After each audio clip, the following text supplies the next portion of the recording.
नमस्कार दोस्तों, स्वागत है आपका हमारे यूट्यूब चैनल पर। बीएसएफ एग्ज़ाम के लिए हम लोग मैथ के कुछ इंपॉर्टेंट क्वेश्चन देखेंगे जो कि आपके एग्ज़ाम के लिए इंपॉर्टेंट हैं। तो वीडियो स्टार्ट करने से पहले आप लोगों से एक बात कहना चाहूँगा कि जिन दोस्तों ने चैनल को सब्सक्राइब नहीं किया तो प्लीज़ चैनल को सब्सक्राइब कर लीजिएगा और पास में जो बेल आइकन होता है उसको भी ज़रूर दबा लें। चलिए शुरू करते हैं। तो पहला क्वेश्चन है, यदि दो शंकुओं की ऊंचाइयों में अनुपात है 1:5। मान लेते हैं दो शंकु हैं जिनकी ऊंचाई h1 व h2 है और उनकी ऊंचाइयों का रेशियो जो है h1 h2 जो कि दिया हुआ है, कितना दिया हुआ है 1:4। और उनके व्यासों में अनुपात कितना है 4:5, मतलब d1:d2। व्यास मान लेते हैं d1 और दूसरे का व्यास मानते हैं d2। ये दिया हुआ है 4:5 के अनुपात में, जो कि बराबर हो जाएगा r1:r2, मतलब त्रिज्या के बराबर, क्योंकि शंकु है इसलिए। अब देखिए उनके आयतनों में अनुपात पूछा जा रहा है। आयतन, तो पहले शंकु का आयतन b1 अनुपात और दूसरे शंकु का आयतन b2 मान लेते हैं। तो शंकु का आयतन क्या होता है 1/3 पाई आर स्क्वायर एच, तो पाई r1 स्क्वायर h1, और अनुपात अगला है 1/3 पाई r2 स्क्वायर और h2। ये हो जाएगा 1/3 से 1/3 कटेगा, पाई से पाई कटेगा, तो आपका r1 स्क्वायर h1 और अनुपात r2 स्क्वायर h2। यहाँ से आपका हो जाएगा r1 स्क्वायर h1 बटे r2 स्क्वायर h2, ये हो जाएगा। और आगे हो जाएगा r1 बटे r2 का होल स्क्वायर, ये हो जाएगा। और दूसरा हो जाएगा h1 बटे h2। अब देखिए r1 और r2 की वैल्यू हमें दी हुई है, कितना है 4/5, तो यहाँ रख देते हैं 4/5 का होल स्क्वायर और इंटू h1 h2 का रेशियो है 1/4, तो 1/4 ये हो गया। 4/5 का होल स्क्वायर मतलब 16/25 इंटू 1/4। 4 से ये 16 काटेंगे तो 4 आएगा, तो आपका आंसर कितना आ जाएगा 4:25। Option A is right answer. Question है, प्रथम 9 प्राकृतिक अभाज्य संख्याओं का औसत क्या होगा। देखिए सबसे पहले मैं आपको बताना चाहूँगा औसत बराबर क्या होता है, एवरेज बराबर क्या होता है, पदों का योग बटे पदों की संख्या ये होता है। तो हमें प्रथम 9 प्राकृतिक अभाज्य संख्याएं पता हैं कौन कौन सी होती हैं। स्टार्टिंग में 2 होती हैं, दूसरी 2,3, 5, 7, 11, 13, और अगली है 17, अगली है 19 और नेक्स्ट है 23। तो 9 हो गई प्रथम आपकी प्राकृतिक अभाज्य संख्याएं। अभाज्य संख्याएं क्या होती है, जो स्वयं से करती हैं और 1 से करती हैं और किसी भी संख्या से नहीं करती। 2 देखिए, 2 करती है स्वयं से और 1 से, 3 भी करती है, 5 भी स्वयं से कटेगी, 7 भी स्वयं से कटेगी, 11 भी स्वयं से कटेगी, 13 भी स्वयं से कटेगी, और 17 भी अपने से कटेगी, 19 भी अपने से कटेगी और 23 भी कटेगी। अब हमें औसत निकालना है, तो पदों का योगफल बटे पदों की संख्या। तो पदों का योग करना है सबसे पहले, तो सभी को जोड़ देंगे तो 2 + 3 + 5 + 7 + 11 + 13 और फिर प्लस 17 + 19 + 23 और बटे में क्या आ जाएगा 9। पदों का योगफल बटे पदों की संख्या, पदों की संख्या कितनी 9। अब इनका योगफल कितना आएगा, इनका योगफल आ जाएगा 100/9, ये आ जाएगा। अगर इसको सॉल्व करेंगे तो आपका आंसर आ जाएगा 11 से 1/9, ये आ जाएगा 11 से 1/9।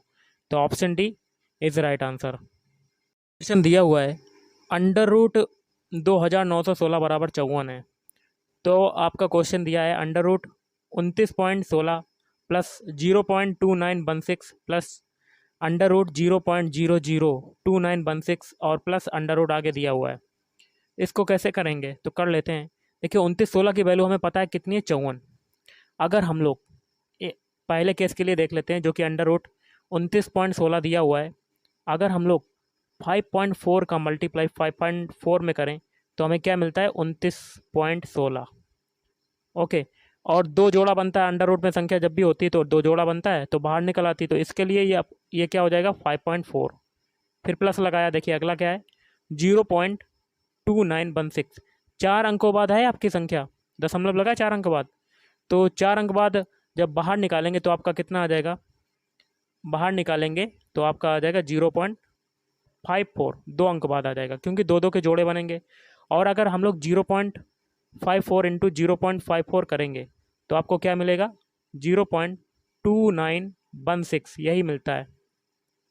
फिर प्लस करेंगे, अब है आपका 0.002916, कितने अंक बाद है आपका, 2 2 4 6, मतलब इसका आधा कर दीजिएगा तो आपका आ जाएगा 0.054, ये आ जाएगा आपका। अगला देखिए क्या है, प्लस, कितने अंक बाद दशमलव है, 2 2 4 2 6 2 8, तो इसका आधा कर देंगे तो आपका 0.0054 आ जाएगा। अंडर रूट से बाहर निकालेंगे तो ये आ जाएगा। अब इसको सबको जोड़ देंगे तो आपका आंसर कितना आ जाएगा, जोड़ने पर आपका आंसर आ जाएगा 5.99994, ये आ जाएगा आपका आंसर। तो option A is right answer. अगला देखिए क्वेश्चन है, 3 संख्याओं का योग है 98। यदि पहली और दूसरी के बीच अनुपात 2:3 तथा दूसरी और तीसरी के बीच जो रेशियो है, अनुपात है, वो है 5:8, तब दूसरी संख्या हमें ज्ञात करनी है। मान लेते हैं 3 संख्याएं आपकी ए और बी और सी दी हुई हैं और इनका योग हमें स्टार्टिंग में क्या दिया हुआ है, 98। 3 संख्या हम लोगों ने कौन कौन सी मानी, ए बी सी, और इनका योग हमें कितना दिया हुआ है, 98। अब आगे कहता है यदि पहली और दूसरी के बीच अनुपात, मतलब ए रेशियो बी, लिख लेते हैं, A ratio B ratio C, ये लिख लिया। तो ए रेशियो बी की वैल्यू हमें दी हुई है, कितनी दी हुई है, 2:3। और आगे फिर दूसरी और तीसरी मतलब बी रेशियो सी की वैल्यू कितनी है, 5:8, तो यहाँ पर लिख देते हैं 5:8। अब हम लोग A ratio B ratio C निकाल लेते हैं, वो कैसे निकालेंगे, तो देखिए इस ऊपर तरफ आपका थोड़ा कलर सा चेंज कर लेते हैं, थोड़ा सा कलर। तो ऊपर आपका दिया हुआ है 2:3, 3 के बाद जगह खाली है तो इसी 3 को यहाँ पर कॉपी कर देते हैं। इसी प्रकार 5 के बगल में ये जगह खाली, तो इसी 5 को यहाँ पर कॉपी कर देते हैं। अब 2 का 5 में मल्टीप्लाई करेंगे तो आपका आ जाएगा 10, 3 का 5 में मल्टीप्लाई करेंगे तो 15, और फिर 3 का 8 में मल्टीप्लाई करेंगे तो 24, ये आ जाएगा आपका। तो 10:15:24 ये आपका आ गया। ओके गाइस, अब हमसे पूछा जा रहा है दूसरी संख्या बताइए। दूसरी संख्या कैसे निकालेंगे ये हमें बताना है। तो देखिए गाइस, दूसरी संख्या निकालने के लिए सबसे पहले देखिए तीनों का योगफल हमें कितना दिया हुआ, 98। तो रेशियो का योगफल कितना हो जाएगा, यहाँ से अगर जोड़ें तो रेशियो आपका दिया हुआ है 10:15:24, इन तीनों को जोड़ देंगे तो ये आपका 49 आ जाएगा। और मतलब तीनों को जोड़ दिया तो आपका 49 आ गया, और 49 की वैल्यू ऊपर कितनी दी हुई है, 98 दी हुई है। अब इसको काटेंगे तो यहाँ से 1 की वैल्यू कितनी आ जाएगी, 2। तो हमें v की वैल्यू बतानी है, v कितना है गाइस, यहाँ पर 15। तो 1 की वैल्यू जब 2 है तो 15 की वैल्यू कितनी हो जाएगी, 2 × 15 मतलब 30, मतलब 30। Option C is right answer. अगला क्वेश्चन है आपका, यदि स्मॉल आर त्रिज्या के वृत्त के अंतर्गत एक समषटभुज भी निर्मित हो तो उसका परिमाप क्या होगा। तो सबसे पहले हम लोग समषटभुज बना लेते हैं एक त्रिज्या वाले वृत्त के अंदर। तो सबसे पहले हम लोग वृत्त बनाएंगे और इसके अंदर यहाँ पर केंद्र ओ होगा, क्योंकि त्रिज्या ये सर्किल है आपका, और इसी में हमें निर्माण करना पड़ेगा समषटभुज का। कैसे निर्माण करेंगे, तो देखिए यहाँ से ऊपर ये मिलाया, उसके बाद यहाँ मिलाया, षटभुज बनाना है गाइस, यहाँ पर ये मिलाया और उसके बाद ये मिलाया, उसके बाद यहाँ पर मिलाया और इसके बाद यहाँ पर मिलाया। षटभुज मतलब 6 भुजाएं होनी चाहिए, इसलिए। अब देखिए स्मॉल आर त्रिज्या के वृत्त के अंतर्गत त्रिज्या आपकी दी हुई है, परिधि से सेंटर तक की दूरी आपकी क्या कहलाती है, त्रिज्या। तो यहाँ से एक त्रिज्या ये हो गई, यहाँ से त्रिज्या एक ये हो गई, यहाँ से त्रिज्या आपकी एक ये हो गई, और एक ये हो गई, एक ये हो गई, एक ये हो गई। तो कितनी त्रिज्या हो गई, 1 2 3 4 5 6, षटभुज बना रहे ना इसीलिए। तो उसका परिमाप बताना, परिमाप क्या हो जाएगा, तो यहाँ से परिमाप जो हो जाएगा, 6 भुजाएं हैं तो भुजाएं मतलब भुजा इंटू त्रिज्या, तो 6 × r ये हो जाएगा आपका आंसर, मतलब 6r आपका आंसर हो जाएगा। तो option A is right answer. Question है, किसी त्रिभुज के अंतः केंद्र को सुनिश्चित किया जाता है, तो किससे किया जाता है, ऑप्शन बी कोणों के अर्धकों से किया जाता है। कर लेते हैं, एक त्रिभुज बना लेते हैं। अब देखिए यहाँ पर ये सेंटर है, यहाँ से ये मिला दिया और यहाँ से कोण से ये मिला दिया, तो कोणों के अर्धकों से आपके ये बन रहे हैं त्रिभुज का अंतः केंद्र। ओके, तो ये ABC हो गया। तो option B is right answer. ये क्वेश्चन क्या कहता है, यदि किसी संख्या का 120% 120 है तो उसी संख्या का 120% क्या होगा। मान लेते हैं कोई संख्या x है, इसका 20% मतलब 20/100 किसके बराबर है, 120 के बराबर।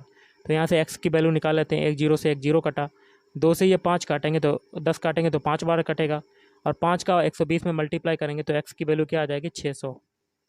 12 पंजे 60। अब हमें 600 का कितना निकालना है, 120%, मतलब 600 का 120% मतलब 120/100। तो 2 जीरो से 2 जीरो कटा, बाछंग 72, तो आपका आंसर आ जाएगा 720। Option D is right answer. अगला क्वेश्चन है 1.27 पर बार बराबर होगा। तो लिख लेते हैं 1.27 पर बार दिया हुआ है, इसको हम लोग ऐसे लिख सकते हैं 1.0.27, ये लिख सकते हैं कि नहीं, लिख सकते हैं।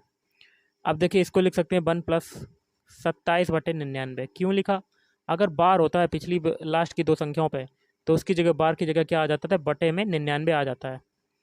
तो इसको अगर हम लोग सॉल्व करेंगे तो आपका कितना आ जाएगा, 3 से ये काटेंगे, 3 निम 27, 3 तिरका 9, 3 तिरका 9, फिर 3 से काटेंगे, 3 एकम 3, 3 एकम 3, 3 तिरका 9, तो ये आ जाएगा 1+3/11। एलसीएम लेंगे तो आपका कितना आ जाएगा, 14/11। Option C is right answer.